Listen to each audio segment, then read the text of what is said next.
ये जो जहरीली बातें करने वाले चैनल हैं, उनके जो प्रमुख एंकर हैं, उनको सुरक्षाएं दी जाती हैं, उनको रोका नहीं जाता। इसी थके हुए दस्ते तलब से मांगते हैं, इसी थके हुए दस्ते तलब से मांगते हैं, हम अपने जख्मों का मरहम तो कब से मांगते हैं। वो भीख मांगता है हाकिमों के लहजे में, हम अपने बच्चों का हक भी अदब से मांगते हैं। ये जो जहरीली बातें करने वाले चैनल हैं, उनके जो प्रमुख एंकर हैं, उनको सुरक्षाएं दी जाती हैं, उनको रोका नहीं जाता। आप असम उठा के देख लीजिए, आप मध्य प्रदेश उठा के देख लीजिए, आप उत्तर प्रदेश उठा के देख लीजिए, एक दैत्याकार बुलडोजर है जो चारों तरफ घूम रहा है। जंतर मंतर पर खड़े होकर के कार्यक्रम आयोजित होता है अभी 4 दिन पहले, और एक व्यक्ति वहां खड़ा होकर के सीधे आह्वान करता है कि ईसाइयों और मुसलमानों को काटना कब शुरू करोगे। भारत टूटा नहीं है, भारत को कोई तोड़ भी नहीं पाएगा। भारत को तोड़ने का सपना देखने वालों को हमारी आदरणीय इंदिरा गांधी जी ने 2 टुकड़ों में तोड़ दिया था, बांट दिया था। जो ये कहते हैं कि देशभक्ति हर दिन देशभक्ति साबित करो, चले जाओ वहां चले जाओ। मैं तो उनसे कहना चाहता हूं कि तुमने नफरत का जो बाजार सजाया हुआ है, तू ये कहता है मुसलमान पराया हुआ है, आजा दिल चीर के दिखलाऊं वतन का नक्शा, मेरा भारत मेरी सांसों में समाया हुआ है। लाए गए इस रेजोल्यूशन के समर्थन में बात करने के लिए खड़ा हूं। इसी थके हुए दस्ते तलब से मांगते हैं, इसी थके हुए दस्ते तलब से मांगते हैं, हम अपने जख्मों का मरहम तो कब से मांगते हैं। वो भीख मांगता है हाकिमों के लहजे में, हम अपने बच्चों का हक भी अदब से मांगते हैं। उपसभापति महोदय, ये जो रेजोल्यूशन है, इसके जो महत्वपूर्ण 1-2 बिंदु हैं, उसमें एक बात कही गई है कि सच्चर समिति के प्रतिवेदन और अन्य प्रतिवेदनों की सिफारिशों को कार्यान्वित किया जाए, जिसमें मुसलमानों के शैक्षिक और सामाजिक पिछड़ेपन पर चर्चा हो। उद्धृत कर रहा हूं मैं इसे। दूसरा पॉइंट है कि छात्रवृत्ति और शैक्षिक कार्यक्रमों को बहाल किया जाए और सुधारा जाए, जिससे उच्चतर शिक्षा भागीदारी में सुधार आए। मदरसों के आधुनिकीकरण की बात की गई। मुझे हैरत है, तभी राकेश सिन्हा जी बात कर रहे थे, अभी नहीं है शायद, कहीं चले गए हैं आसपास। उन्होंने अपने भाषण में 23 बार सबका साथ सबका विकास की बात की। अभी गीता जी बोल रही थी, उन्होंने भी कहा कि सबका साथ सबका विकास का बजट आया है, लेकिन वो इसके, ये जो रेजोल्यूशन है, इसके विरोध में क्यों है, मैं समझ ही नहीं पा रहा हूं। अगर आप सबका साथ सबका विकास का दावा कर रहे हैं, सबका साथ सबका विकास के नारे लगा रहे हैं, तो अगर एक पर्टिकुलर एक कम्युनिटी जो जिस सच्चर कमेटी की सिफारिशों में यह तय हो गया है कि वो दलितों से भी बदतर स्थिति में है, उसका आर्थिक सामाजिक स्थिति ऐसी है, अगर उसके उत्थान के लिए कोई बिल बात कर रहा है तो फिर उसके विरोध में है क्यों। दरअसल ये वही मानसिकता है जो लगातार काम कर रही है, जिसके तहत अमृत काल में भी जो बजट पेश किया जाता है, उसमें जो अल्पसंख्यकों का बजट है, उसमें 38% की कटौती की जाती है, और फिर कहा जाता है कि हम सबका साथ सबका विकास का दावा कर रहे हैं। ये कौन सा सबका साथ सबका विकास का दावा है। मदरसों के जो शिक्षक हैं, उनका कई साल से उनको वेतन नहीं दिया गया है। हमारे पास उनके फोन आते हैं, कहते हैं कि हमारी बात सदन में उठाइए, हम भूखों मर रहे हैं, हमारे घरों में चूल्हे नहीं जल रहे। हम जब उनकी बात यहां करें तो विरोध, लेकिन बातें क्या हैं? सबका साथ सबका विकास, सबका साथ सबका विकास। एक नारा सुनाई पड़ेगा कि सबका साथ सबका विकास। ये कैसा सबका साथ सबका विकास है? मैं सदन से यह पूछना चाहता हूं कि यहां सत्र चल रहा है उपसभापति महोदय, और इसी संसद से महज 800 मीटर की दूरी पर जंतर मंतर पर खड़े होकर के कार्यक्रम आयोजित होता है अभी 4 दिन पहले, और एक व्यक्ति वहां खड़ा होकर के सीधे आह्वान करता है कि ईसाइयों और मुसलमानों को काटना कब शुरू करोगे। सीधे आह्वान करता है। और सभापति उपसभापति महोदय, मैं पूछना चाहता हूं कि दिल्ली पुलिस उस पर कोई कार्रवाई नहीं करती, उल्टा जो मीडिया उसको दिखाने का प्रयास करती है, उनको नोटिस भेजा जाता है। ये कौन सा सबका साथ सबका विकास है उपसभापति महोदय? यह हम बहुत गंभीर लोग यहां बैठे, मैं उच्च सदन में बैठा हूं, मैं यहां खड़ा होकर के कहना चाहता हूं, यह कौन सा सबका साथ सबका विकास है उपसभापति महोदय? इसी दिल्ली में एक सांसद पाए जाते हैं, सत्ताधारी पार्टी के सांसद हैं, वो अपने कार्यक्रमों में सार्वजनिक मंचों पे खड़े होकर कहते हैं कि मुसलमानों का आर्थिक बहिष्कार करो।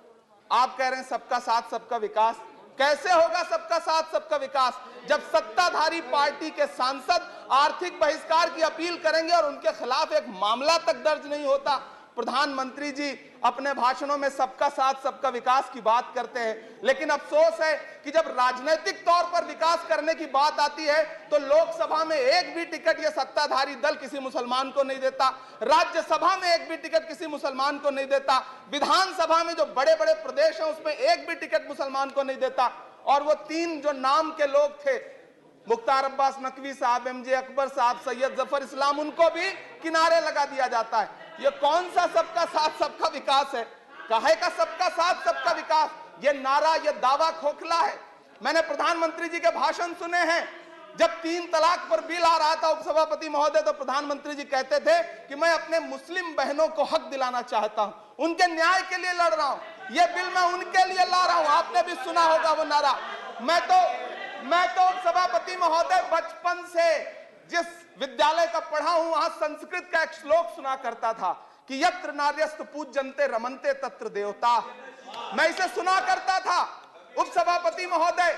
और फिर आज जब यहां सदन में खड़ा हूं तो मैं पिछले दिनों लाल किले से प्रधानमंत्री जी की, लाल किले की प्राचीर से वो भाषण, उनकी वो तकरीर भी सुन रहा था, जब वो कह रहे थे कि महिलाओं को बिना हक दिलाए देश आगे नहीं बढ़ सकता। जब वो लाल किले की प्राचीर से ये बात बोल रहे थे तो उस भाषण के महज 2.5-3 घंटे बाद उनके गृह राज्य गुजरात में बिल्किस बानो के आरोपी रिहा किए जा रहे थे। उसी दिन उन्हें माला पहनाया जा रहा था, उनका सम्मान किया जा रहा था। ये कौन सा सबका साथ सबका विकास है?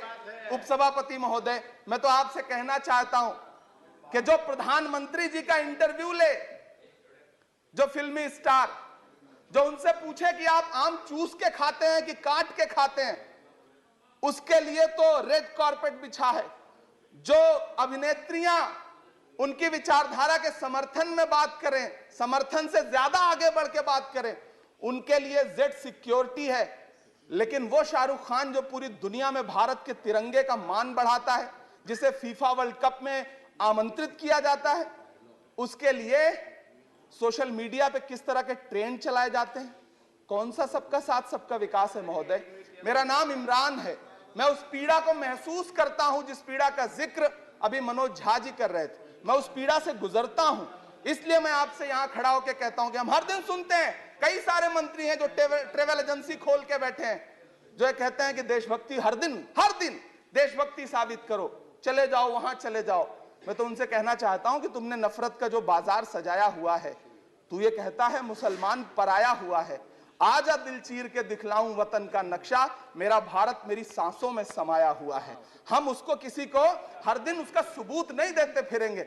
ऐसे में अगर ये बिल मांग करता है कि मुसलमानों के शैक्षिक और उनके सामाजिक, उनके आर्थिक उत्थान के लिए सरकार उस पर ध्यान दे, तो फिर तकलीफ क्या है, दिक्कत क्या है? क्या आपका जो नारा है वो झूठा है? क्या सबका साथ सबका विकास का नारा सिर्फ खोखला है? बजट से तो यही जाहिर होता है, आप लगातार घटाते जा रहे हैं बजट, आप लगातार कटौती करते जा रहे हैं। पूरे देश में प्रधानमंत्री जी दावा करते थे सबका साथ सबका विकास के नारे के साथ कि 2022 में हर व्यक्ति के छत पर, घर पर, सर पर छत होगी। यह प्रधानमंत्री जी का उद्धृत किया गया बयान है।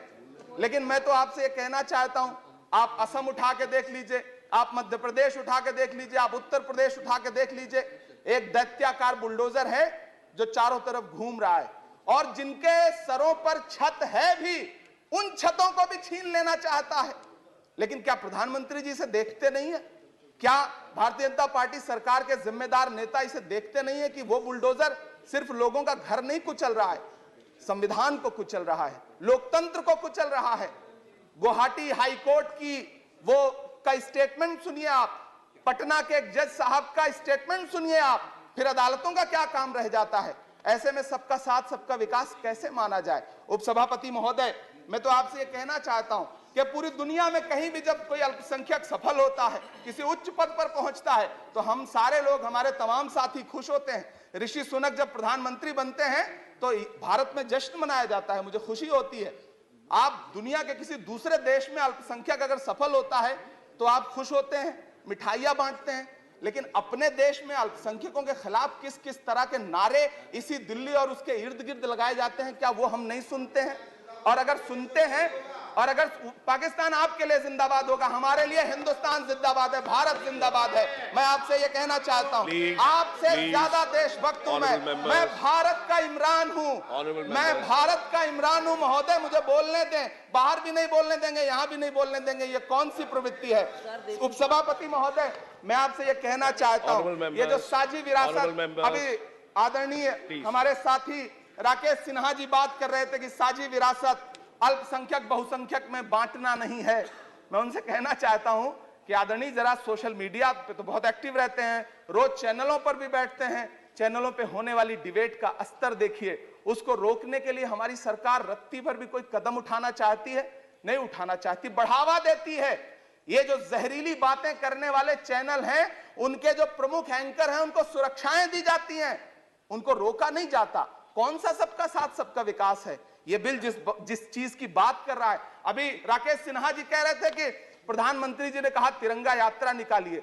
मुझे पूरा विश्वास है कि प्रधानमंत्री जी ने कठुआ के बलात्कारी के समर्थन में तिरंगा यात्रा निकालने के लिए कभी नहीं कहा होगा, लेकिन फिर भी निकली, लेकिन किसी ने रोका नहीं, किसी ने कोई आवाज नहीं उठाई। उपसभापति महोदय, दर्द बहुत सारे हैं, लेकिन ये जो रेजोल्यूशन लेकर के आए हैं, उसमें जो शैक्षिक और आर्थिक बातों को उद्धृत किया गया है, मैं आपसे अनुरोध करूंगा कि इसे देखा जाए, इसे जांचा जाए। गीता जी कह रही थी अभी भारत जोड़ो यात्रा पे कि भारत टूटा कहां है?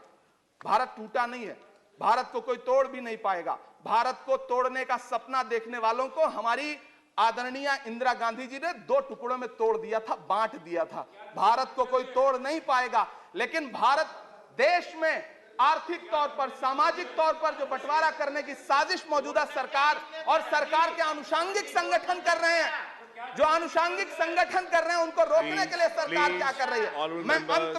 मैं अंत में इतना कहना चाहता हूं उपसभापति महोदय के यूपीए के शासनकाल के दौरान श्रीमती सोनिया गांधी जी के प्रयास से, डॉक्टर मनमोहन सिंह साहब के प्रयास से दलित और अल्पसंख्यक बच्चों के लिए फ्री रेजिडेंशियल यूपीएससी की कोचिंग शुरू की गई। हमने ये किया, और इसी सरकार के दौरान एक टीवी चैनल ने एक प्रोग्राम बनाया जिसका नाम आपको पता है क्या रखा? यूपीएससी जिहाद। ये शब्द क्या इस देश में सुने जाने लायक है? लेकिन सरकार ने क्या किया? एक शब्द नहीं बोला। माननीय उच्चतम न्यायालय ने संज्ञान लिया, जब लोग उच्चतम न्यायालय गए तब वो कार्यक्रम रुक सका। ऐसे कार्यक्रम बनाए जा रहे हैं और सरकार कह रही है कि सबका साथ सबका विकास। उपसभापति महोदय, मैं अंत में आपसे इतना कहना चाहता हूं कि ये जो आर्थिक और सामाजिक आधार पर जो बहुत बड़ी खाई है, उसको पाटने के लिए ये जो रेजोल्यूशन लाया गया है, मैं इसका समर्थन करता हूं। तमाम वो शहर जहां अपना छोटा छोटा रोजगार है, जिनका जैसे मुरादाबाद का पीतल उद्योग, अलीगढ़ का ताला उद्योग, या देश में जो तमाम शहरों में बुनकर उद्योग है, इस सब की बढ़ोतरी के लिए, इनको आगे बढ़ाने के लिए, इन्हें संजोने के लिए ये बिल बहुत कारगर रहेगा। शैक्षिक तौर पे लोगों को आगे लाने के लिए बहुत कारगर रहेगा। तो मैं ये रेजोल्यूशन बहुत कारगर रहेगा। और मैं अपने सत्ता पक्ष के साथियों से कहना चाहता हूं कि रिश्तों की ये नाजुक डोरें तोड़ी थोड़ी जाती हैं, अपनी आंखें दुखती हों तो फोड़ी थोड़ी जाती हैं। हम भी इसी देश का हिस्सा हैं। हम आपसे अनुरोध करते हैं कि इस रेजोल्यूशन को संजीदगी से लिया जाए। मैं इसके समर्थन में अपनी बात रख रहा हूं। धन्यवाद।